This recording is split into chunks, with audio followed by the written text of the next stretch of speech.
পদ্মা সেতু ভ্রমণের এক নতুন গন্তব্য। স্বপ্ন আর কেবল স্বপ্নই নেই, এখন স্বপ্ন বাস্তব। কোটি মানুষের দুর্ভোগ লাঘবে প্রমত্তা পদ্মার বুকে জেগেছে সেতু। দেশের দক্ষিণ পশ্চিমাঞ্চলের জেলার মানুষের বহুল আকাঙ্ক্ষিত সেতুটি বাংলাদেশের সাবেক প্রধানমন্ত্রী শেখ হাসিনা গত ২৫ জুন ২০২৩ তারিখে শুভ উদ্বোধন করেন। ২৬ জুন সর্বসাধারণের জন্য খুলে দেয়া হয় এই সেতু। এরপর থেকে আনন্দের জোয়ার কেবল পদ্মার পাড়েই নয়, ছড়িয়ে পড়েছে বাংলার আনাচে কানাচে। সেতু চালু হওয়ায় যোগাযোগ ব্যবস্থার যেমন আমূল পরিবর্তন ঘটেছে, তেমনি পদ্মার দুই পাড় হয়ে উঠেছে ভ্রমণের নতুন গন্তব্য। এটাই লাগবে ভাই, এটাই লাগবে।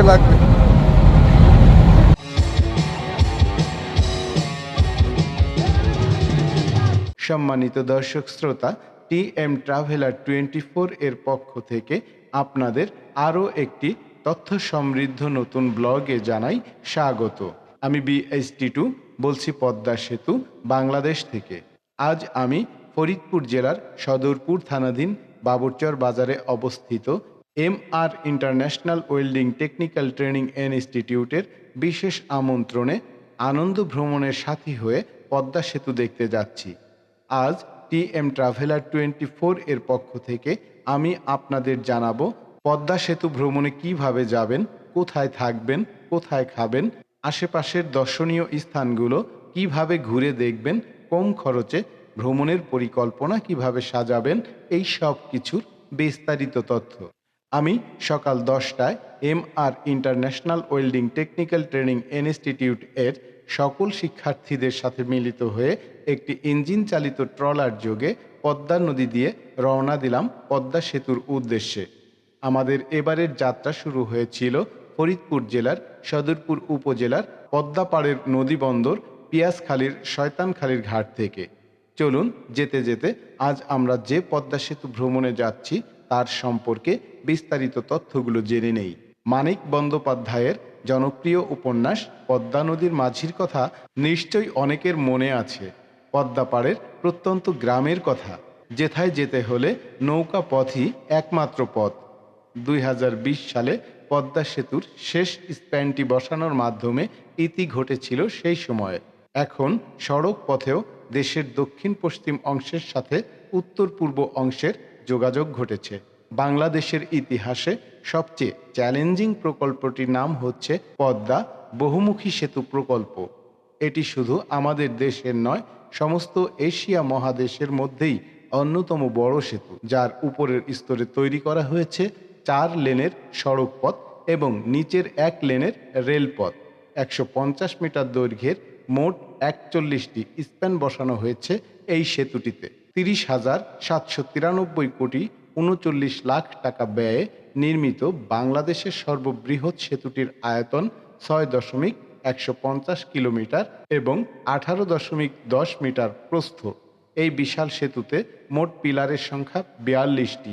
এর মাধ্যমে যুক্ত হয়েছে মুন্সিগঞ্জের লৌহজংয়ের সাথে শরীয়তপুর, মাদারীপুর জেলা। গত 2022 সালের 25 জুন যান চলাচলের জন্য পদ্মা সেতু খুলে দেওয়া হয়।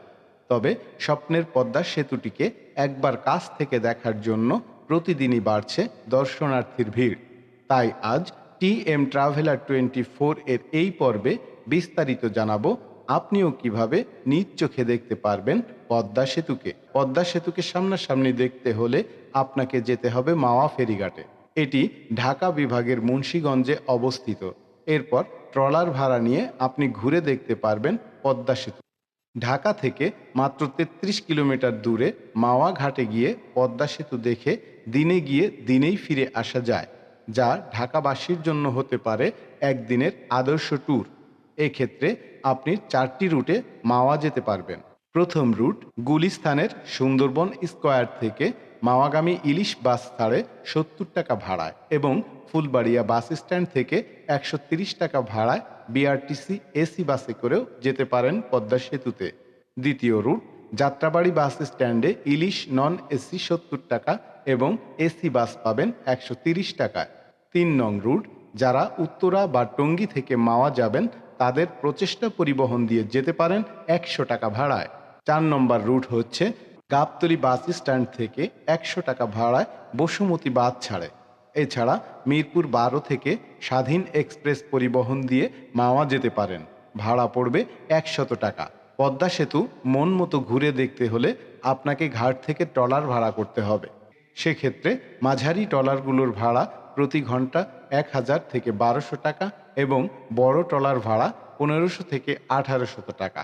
কয়েকজন মিলে একসাথে একটি ট্রলার ভাড়া করলে খরচ কম হবে। এছাড়া পদ্মায় জেগে ওঠা কোনো চরে কিছু সময় কাটাতে চাইলে বা আপনি যদি পদ্মা সেতুর সাথে লৌহজংয়ের বেজগাঁওয়ের মৃধাবাড়ি দেখতে চান তাহলে 2-3 ঘন্টার জন্য ট্রলার ভাড়া করতে হবে।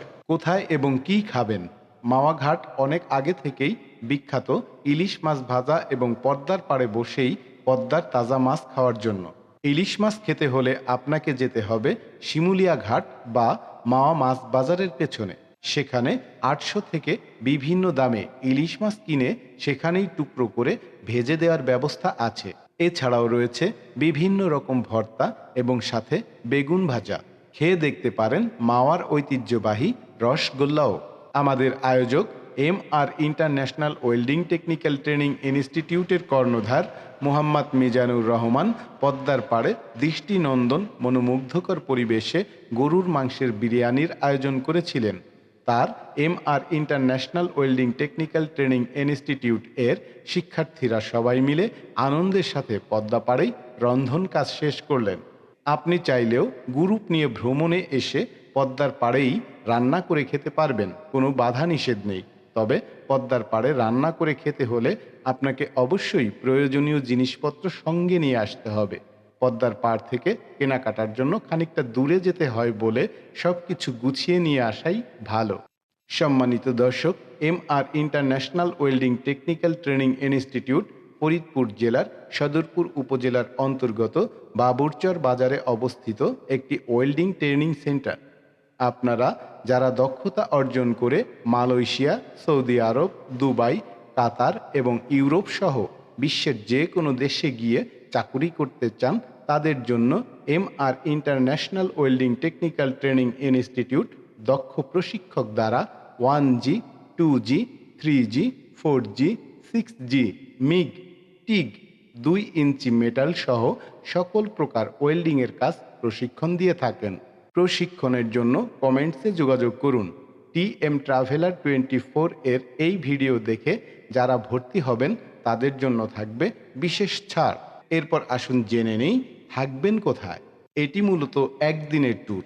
ঢাকাবাসীরা দিনে গিয়ে দিনে ঘুরে আসতে পারবে মাওয়া থেকে, কিন্তু যারা বাংলাদেশের অন্যান্য অঞ্চল থেকে মাওয়াতে পদ্মা সেতু দেখতে আসবেন এবং মাওয়া পদ্মা সেতুর পাশাপাশি কাছের অন্য ট্যুরিস্ট স্পটগুলো দেখতে চান তারা ইচ্ছে করলে পদ্মা সেতুর পাশেই অবস্থিত মাওয়া রিসোর্টে থাকতে পারেন। মাওয়া রিসোর্টে শুধু একদিন অথবা সম্পূর্ণ একটি দিনের জন্য কটেজ ভাড়া করতে পারেন। শুধু দিনে থাকার জন্য নন এসি 3000 টাকা এবং এসি 3500 টাকা, আর রাতে থাকতে চাইলে নন এসি 4000 টাকা এবং এসি 4500 টাকা। আপনি চাইলে শুধু 100 টাকা এন্ট্রি ফি দিয়ে প্রবেশ করে ঘুরে দেখতে পারেন গ্রামীণ আবহে তৈরি রিসোর্টটি। সেই সাথে দুপুরের বুফে লাঞ্চ করতে পারেন 650 টাকায়। অন্য আরও যেসব জায়গা থেকে পদ্মা সেতু দেখা যাবে, মাওয়া ঘাট ছাড়াও শরীয়তপুর, মাদারীপুরবাসীরা জাজিরা এবং শিবচর ঘাট থেকে পদ্মা সেতু দেখতে পারবেন। পদ্মা সেতুর কাছাকাছি অন্যান্য দর্শনীয় স্থানগুলো হচ্ছে 3 তলা টিনের মৃধাবাড়ি, মাওয়া রিসোর্ট, ইন্দ্রাকপুর কেল্লা, পদ্মা রিসোর্ট, অতীশ দীপঙ্করের পণ্ডিত ভিটা, 12 আউলিয়ার মাজার, বাবা আদম শহীদ রহমাতুল্লাহ আলাইয়ের মসজিদ, রাজা বল্লভ সেনের দিঘি বা রামপালের দিঘি ইত্যাদি। ঢাকা থেকে আগত যানবাহন মাওয়া প্রান্ত থেকে সেতুতে উঠে চলে যাবে দক্ষিণাঞ্চলে। তাই এই পাশটায় এখন পর্যটন কেন্দ্র গড়ে উঠেছে। এখানে ব্যক্তিগত উদ্যোগে বেশ কিছু রিসোর্ট তৈরি করা হয়েছে রেস্তোরাঁ। মাওয়া প্রান্তের পদ্মা সেতুর নিচের অংশে নদী শাসন হয়েছে। জায়গাটা বেশ দৃষ্টিনন্দন। ঢাকা থেকে যারা পদ্মা সেতু দেখতে আসেন তারা এখানে বেড়ান, সেতুর সঙ্গে ছবি তোলেন। সেখানে পর্যটকদের আনাগোনা বেড়েছে, তাই স্থানীয়রা নানা পণ্যের পসরা সাজিয়েছেন। কেউ বিক্রি করছে চা পান, কেউ বা বাদাম চানাচুর, মিষ্টি মনেক্কাও বিক্রি হয় সেখানে। ছুটির দিনে আসলে এখানে নাগরদোলাতেও চড়া যায়। এই সবই পদ্মা সেতুকে ঘিরে। সব মিলিয়ে পদ্মার পাড় এখন ভ্রমণের নতুন গন্তব্য হয়েছে। এদিকে সেতুকে ঘিরে চলছে নদী শাসনের কাজ। নদী শাসনের জন্য পদ্মার পাড় কংক্রিটের স্ল্যাব দিয়ে বাঁধানো হয়েছে, যা ভ্রমণ পিপাসুদের মনোরঞ্জন করছে। ছুটির দিনে অনেকেই দলবল নিয়ে ঢাকা থেকে মোটর সাইকেল, প্রাইভেট কার কিংবা বাসে চেপে মাওয়া যাচ্ছেন। সেখানে পদ্মার পাড়ে কিছুটা সময় কাটিয়ে যান শিমুলিয়াতে। ওখানে বেশ কিছু হোটেল ও রেস্তোরাঁ আগে থেকেই রয়েছে। চোখের সামনেই ইলিশ মাছ ভেজে পর্যটকদের রসনা মেটানো হয় এখানে। দৃষ্টি আকর্ষণ। যে কোনো পর্যটন স্থান আমাদের সম্পদ, আমাদের দেশের সম্পদ। এই সব স্থানের প্রাকৃতিক কিংবা সৌন্দর্যের জন্য ক্ষতিকর এমন কিছু করা থেকে বিরত থাকুন। অন্যদেরকেও বিরত থাকতে উৎসাহিত করুন। দেশ আমাদের, দেশের সকল কিছুর প্রতি যত্নবান হওয়ার দায়িত্বও আমাদের। TM ট্রাভেলার 24 সবসময় চেষ্টা করেছে আপনাদের কাছে হালনাগাদ তথ্য উপস্থাপন করতে। যদি কোনো তথ্যগত ভুল কিংবা স্থান সম্পর্কে আপনার কোনো পরামর্শ থাকে, তবে মন্তব্যের ঘরে জানান অথবা আমাদের সাথে যোগাযোগের পাতায় যোগাযোগ করুন। সতর্কতা: হোটেল, রিসোর্ট, যানবাহন ভাড়া ও অন্যান্য খরচ সময়ের সাথে পরিবর্তিত হয়। তাই TM ট্রাভেলার 24 কর্তৃক প্রকাশিত তথ্য বর্তমানের সাথে মিল নাও থাকতে পারে। তাই অনুগ্রহ করে আপনি কোথাও ভ্রমণে যাওয়ার আগে বর্তমান ভাড়া ও খরচের তথ্য জেনে পরিকল্পনা করবেন। এছাড়া আপনাদের সুবিধার জন্য বিভিন্ন মাধ্যম থেকে হোটেল, রিসোর্ট, যানবাহন ও নানা রকম যোগাযোগের মোবাইল নাম্বার দেওয়া হয়। এসব নাম্বারে কোনোরূপ আর্থিক লেনদেনের আগে যাচাই করার অনুরোধ করা হলো। কোনো আর্থিক ক্ষতি বা কোনো প্রকার সমস্যা হলে তার জন্য TM ট্রাভেলার 24 কর্তৃপক্ষ কোনো অবস্থাতেই দায়ী থাকবে না। আর একটি কথা, আপনি যদি TM ট্রাভেলার 24 এর নতুন দর্শক হয়ে থাকেন, তাহলে অবশ্যই চ্যানেলটিকে সাবস্ক্রাইব করে দিবেন। আর যদি ইতিমধ্যেই সাবস্ক্রাইব করে থাকেন, তাহলে অনেক অনেক ধন্যবাদ। আবার দেখা হবে অন্য কোনো ভিডিওতে।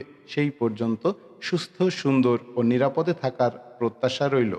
ভিডিওটি দেখার জন্য আপনাকে অসংখ্য ধন্যবাদ।